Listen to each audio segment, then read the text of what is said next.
Hey guys, Tisha here, and we are back with another Real Housewives of Potomac review.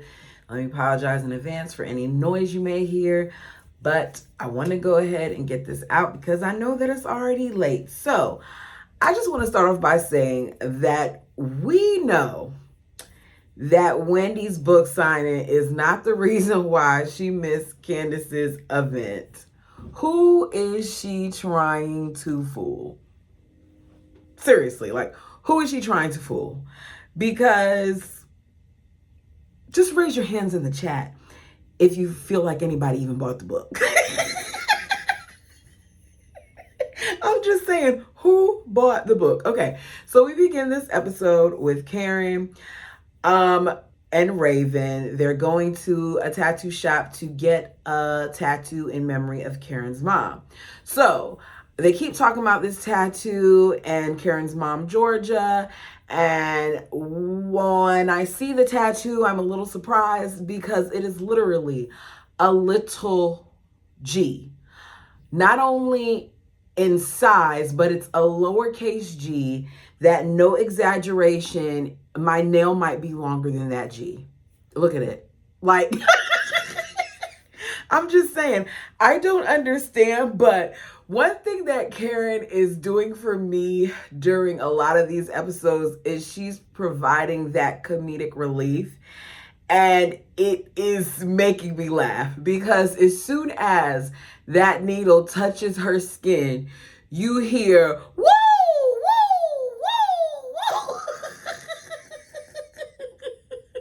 If you watch the episode below, please put in the comments that I am not exaggerating because she literally sounds like some type of siren going off for this little G. Even the tattoo artist is laughing and saying that this took so much longer than he thought it would.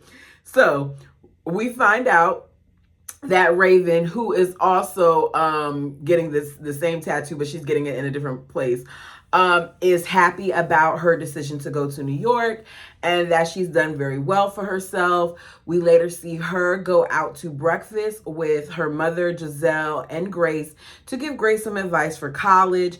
They discuss everything from Jack and Jill, which we're minded is how Karen and Giselle met each other. It's an organization designed to help, I can't remember if it was Black young ladies or just minorities, period, give back and do community service and things of that nature. So they talk about these great cookies that Giselle makes and how Karen cheated her with her judging and what college life is like and what Grace can expect.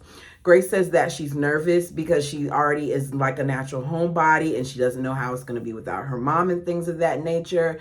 And Raven says that she had some of the same feelings and she felt the same way and that she was not nearly as homesick as she thought she would be because when she got to school, she started realizing that she was her own person and she really started coming into her own.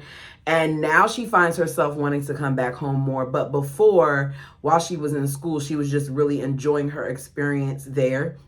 She reminds Grace that you don't have to know everything right now and you don't have to have it all together now. Just take your time and figure out, what works best for you in your own way while you're at college.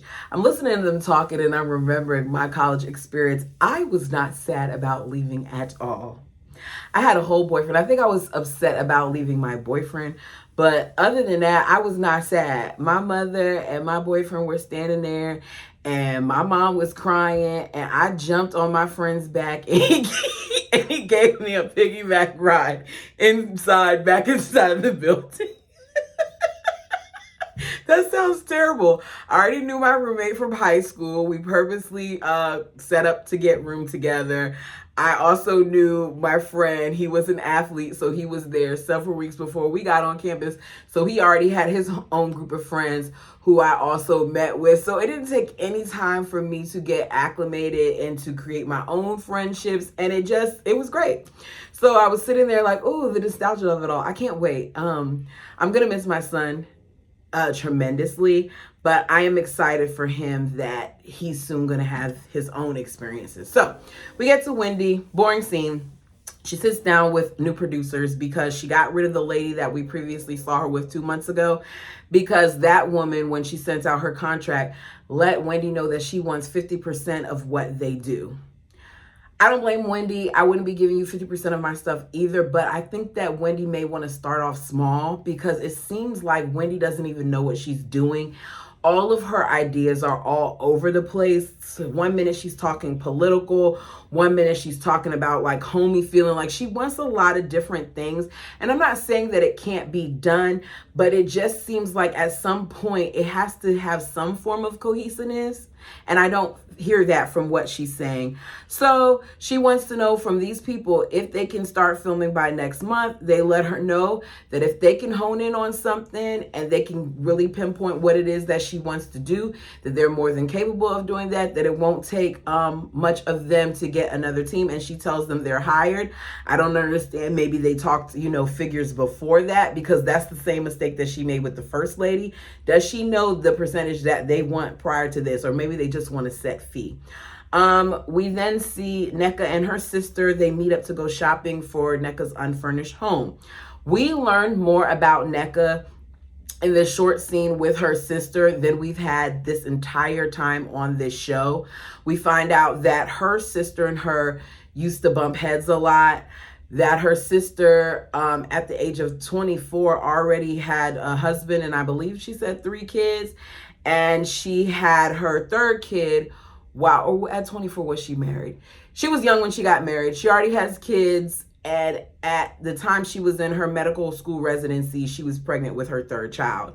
I can't help but notice while they're talking how neither one of their foundations match their body, and it's driving me nuts. This is part of the reason why I do not wear makeup. I don't know if it's appearing worse on camera or if that's what it looks like in real life, but it just bothers me. Like, I don't get the yellowing of their skin. It doesn't make sense to me. Anyways, we find out that their father is a big deal, that he came here with nothing, that he was a taxi car driver who worked his way into school and all those things, and now he is like in the top of his field in cardiology. That says a lot. End of them. Candace and her mom meet up to plan a Mother's Day brunch. She's doing this to not just celebrate their moms, but to celebrate the other moms in the group as well.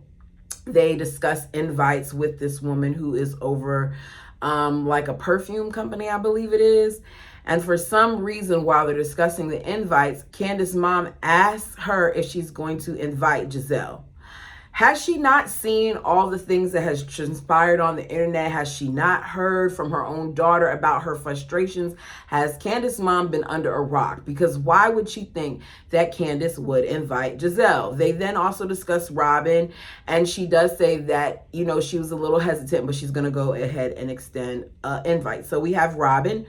Robin is at this stretch place with Corey and Carter. They're getting stretched out, especially their older son, who has a lot of injuries on one side. They want to make sure that, they're more limber and more flexible. So as she's sitting there waiting to get stretched out herself, she gets a text from Candace for this Mother's Day brunch. Juan says, "Oh, that's nice of her to invite you," whereas Robin doesn't want to go. She doesn't want to have anything to do with her. It's interesting how much more offended Robin is about the situation than Juan is. Juan does not hold Robin down on any front. So as they're getting stretched, one of the things that Robin brings up is whether or not Juan has had any updates on his job situation. And I'm like, okay, Robin, why are you asking him that question? At this point, you know that his job is filming. Filming is his new job, girl. End of that scene. Ashley. We see Ashley and her mom, and she speaks about how special Mother's Day has always been to her, mainly because her mother is the only person that she has. She did not have a father. She also says she's glad that now she can also celebrate as a mom. We see them getting their makeup done, and I can't help but wonder why she wouldn't have gotten her mom's hair done too. Not to say we don't all like rock a hairstyle for a while sometimes, longer than we should, but I'm tired of seeing that stiff looking wig. Candace. Sorry. It's time for the Mother's Day brunch. We see a violinist, we see a harpist, flowers, and perfume. Karen is the first to arrive. I am proud of Karen because I know events like this can't be easy because not only is her mom no longer living, but her daughter had to go back to New York, so she came in attendance alone. She's sitting there and she's talking to the other lady about how her perfume is now going to be in Bloomingdale's. No matter what, Karen is going to plug it because she plugs it a couple times during this brunch. There is a perfume bar. I see a whole bunch of arrangements and water. And as soon as I saw the water, I'm like, yes, I'm sold. Water is like my peace. I go to sleep to either water or the television playing crime TV. Don't judge me. Mia arrives. Her mother isn't with her either. They don't seem to be that close, so I'm not surprised that her mother chose not to come. We then see Charisse and her daughter arrive. Karen wants no parts of Charisse. We then see Nneka and her sister arrive, and Candace just happens to be speaking on the phone with Wendy at the time that they arrive. We then get a clip of Wendy telling us that they're like commemorating or celebrating the book Tears of her mother that was, already planned out prior to this. And I'm not buying it. I think it's very much so kind of like what Ashley said, where maybe Wendy didn't want to be confronted because it doesn't seem like it was like a book signing or something like that. It just seems like it was a celebratory dinner. You all tell me down below what you think. Charisse then talks to Mia and lets her know that she saw her ex-best friend Jacqueline and how she cried when she was talking about Mia, not just to her, but to Nneka as well. We then have Nneka saying that Jacqueline spoke on their situation for about 2 hours, and this was her first time meeting her. I think that Jacqueline and Mia both have issues. I don't understand why she would do that, but maybe she was hoping it would get back to Mia. I don't know. Mia makes some excuse about how she hasn't talked to her in a year because she hasn't had time. And I just want Mia to be honest and say that she doesn't want to have anything to do with her. She doesn't want to be bothered with the girl. I have friends that I don't talk to all the time, but that's supposed to be her best friend. So I would think that you would have some form of communication within a year. She admittedly said it has been over a year. Come on now. We then see Charisse talking to Ashley about the divorce and about signing the papers. And I just don't understand why she's wasting her time. Ashley has absolutely no intentions of getting divorced from Michael. She very much so needs Michael because he's her benefactor and he pays her bills. And even though she gets money from Potomac, I don't think that it is enough to maintain whatever lifestyle she's trying to have as well as take care of those boys. If Ashley's smart, the money that he's giving her, she needs to go ahead and put it to a side because at some point, if you don't end things with him, he's going to end things with her. You claim you have the papers or you can get the papers, so do it. Sign it. What are you waiting on? It's just a storyline. For all we know, Michael's probably there too. If she does, she does. If she doesn't, she doesn't. Karen then asks about Robin, and Candace lets her know that she did extend an invite to Robin, but Robin declined and said that she thinks that they should meet one-on-one and that they will be doing that later in the week.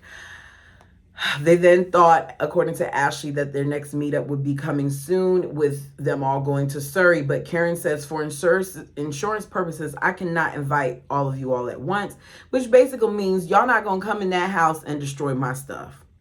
Mia says, how much can the insurance for the property in Surrey County be? Do you need me to send you a cash app? Now, Mia, we're not going to sit here and act like we don't know that one of the many things that you've discussed at various points of this season is how your finances have significantly changed, which is why y'all left that big house, which is why you guys no longer have a chef and all these other things. So I need Mia to focus on that instead of trying to sit there and shade Karen. Candace has a special presentation after they eat, and to no surprise, is Candace singing. And I'll pass. She sounds good in the moment, but how many times are we going to see Candace sing? I need for Candace to know that she's not really going to be a star. Y'all can correct me if I'm wrong, but I just don't see it. It's not giving star power, and at this point, what's next? Robin. So Candace and Robin finally sit down. They meet up at a little cafe. The energy to me was off the moment that they walked in, that Robin walked in, because Candace was sitting down. Robin went to order. She came to the table. It was a lot of back and forth, so things are probably going to be out of order. I may repeat some things because I was like, oh God, this is just, ugh. And Candace is very delusional. Now, I like Candace more than I like Robin, but in this, Candace was delusional. She wants Robin to explain what she did to hurt her. Robin feels like at this point, it should be self-explanatory. She says, going to different forms of media and pretty much spreading lies and trashing them and criticizing them is a problem. Now, one thing that I notice about production is production always shows us all the things that Candace did that was wrong, but they often don't show what the other ladies did that's wrong. So they'll give us a quick little glimpse of Giselle, but you won't really show footage that calls her out the way that they do Candace. So we get flashbacks of Candace, of course, doing what Candace does best, which is running her mouth. Candace thinks it's not a big deal that she made the statements that she did on Twitter. And she said, all I did was just state my opinion like the rest of the world, okay? Here's the thing.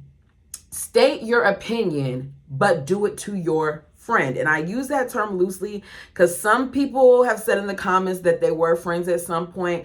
I don't think that they were true friends. I think that they were associates. I think that they were extremely cordial. They might have had fun together at some point, but I don't think that they were really friends. I've fallen out with friends before and I've never ran to the internet about it. It hits differently when someone that you consider to be a friend speaks ill of you on social platforms, okay? I'm talking about like I've fallen out with friends. Let me not say like, oh my God, I fallen out with so many people, but I had a friend that was very close to me at one point, and for 5 years, was it 5? No, 7 years, we did not speak to each other.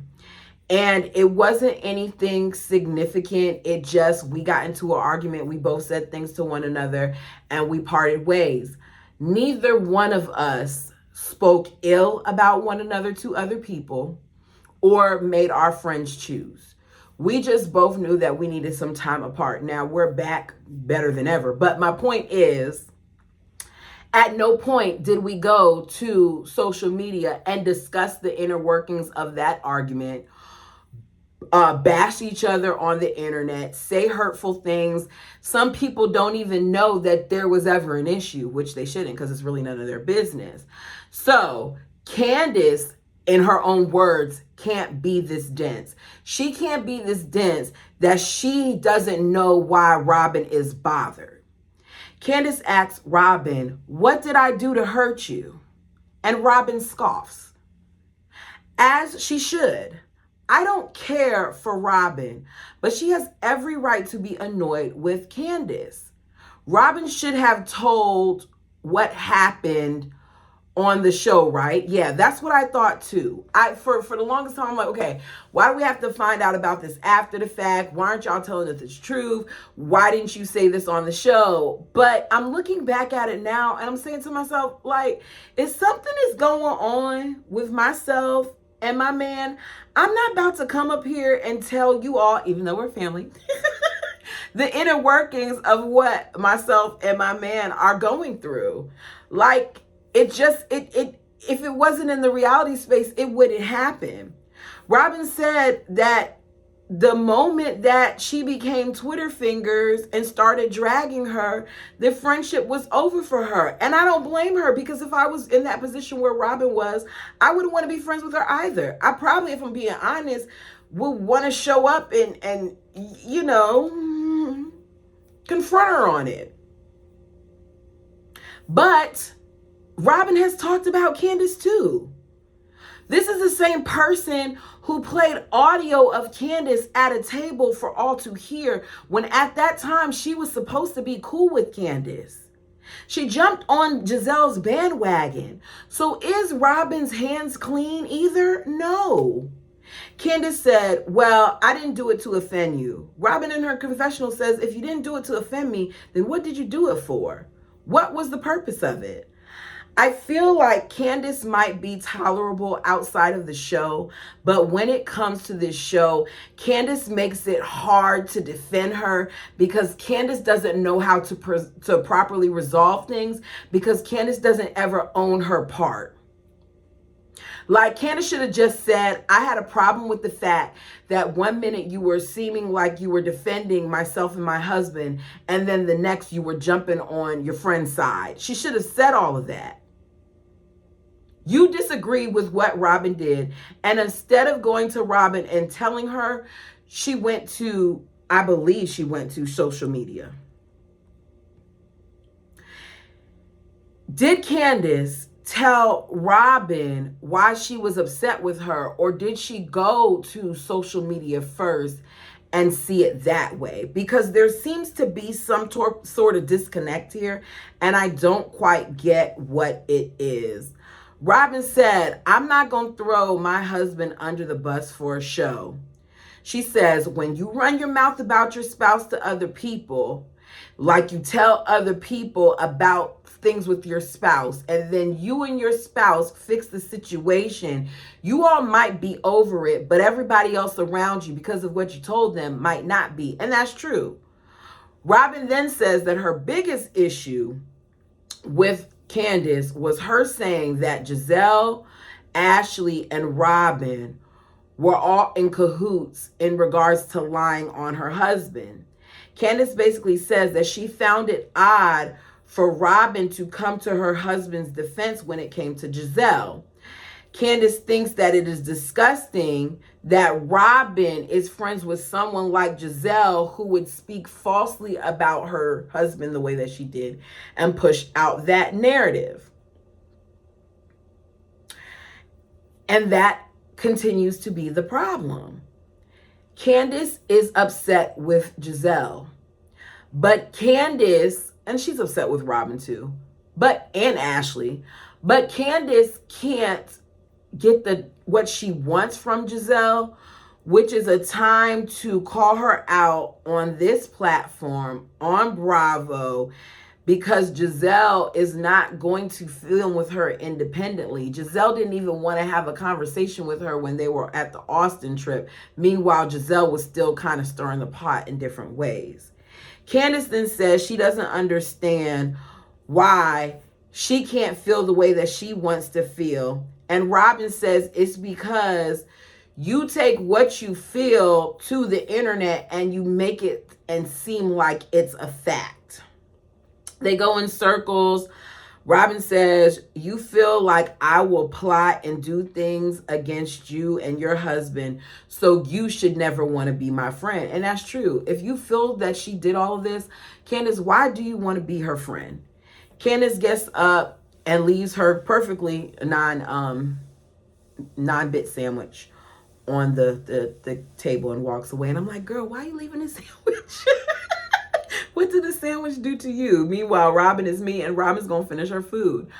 Overall, this episode was blah, y'all. I need for them to figure out what they're going to do about these ladies. I gotta be honest, I'm enjoying Karen, even though Karen don't really have much of a storyline either, but she does make me laugh. I'm over Candace. I'm over Robin. Giselle, I don't care for Giselle, but Giselle is tolerable with Grace. I don't know what's going to happen to her now that Grace is about to leave. Ashley can go. She's not adding anything. Wendy could go. Nneka could go. Basically, I guess I'm telling everybody to go. Charisse is doing a good job at being a friend of, because she's asking certain questions that some of us want to know. But overall, it's just not, I don't know. I'm not really enjoying this. Just being honest. You all, please like the video. Please leave a comment down below. It helps me get in that good old algorithm. I have reached my 1,000 subscribers, but as I said before, we are not stopping here. We are on the road to 2,000. Like, come on. The money needs to come in, honey. Until next time.